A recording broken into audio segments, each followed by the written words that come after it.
I think there are three topics that are interrelated and are particularly interesting in European politics at the moment. And they are migration, they are populism, and they are the rise of the far right. Now, there is no necessary direct link between migration into European countries and populist discourse in its politics and the rise of a far-right party. If you look at, for example, Spain, which has had a lot of migration in recent years, we see absolutely no signs of a kind of populist discourse, at least on the right anyway. We've had some left-wing populism in Spain.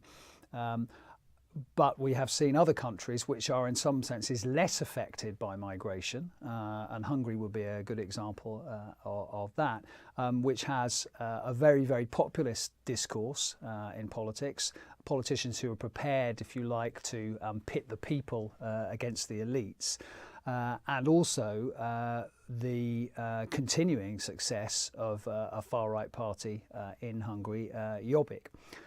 So that then, I think, poses the question of why in some countries you get this reaction and why in other countries you don't get that reaction. And that has to do with a complex mixture, really, of a country's history, but also it has to do with what politicians themselves are prepared to do and how are they prepared to exploit or how they refuse to exploit popular anxiety. Whether it be kind of cultural anxiety about migration or whether it be economic anxiety about migration, and those two things actually are often linked.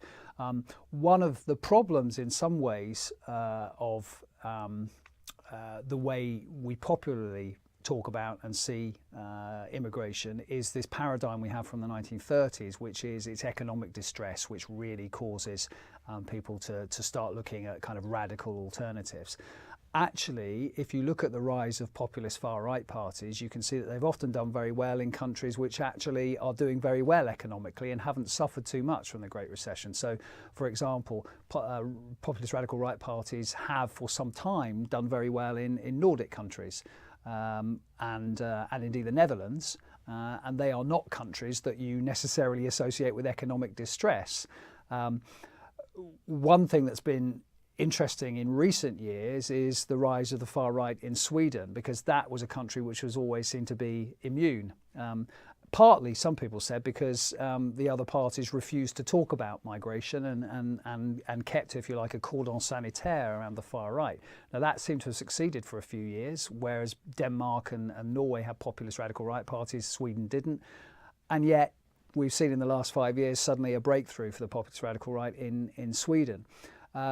So that would seem to indicate to me that there is no kind of magic bullet solution to the rise of these parties. And in fact, these parties are here to stay in European politics. And we therefore have to think about how that's going to affect party politics, but also the politics of governance in European countries. It is undoubtedly true that we are already seeing some of these more radical parties either influence government or go into government, and that is going to affect policy. So we're seeing parties all over Europe and governments all over Europe tighten their immigration policy. Whether that will actually help to ease public anxiety is another thing.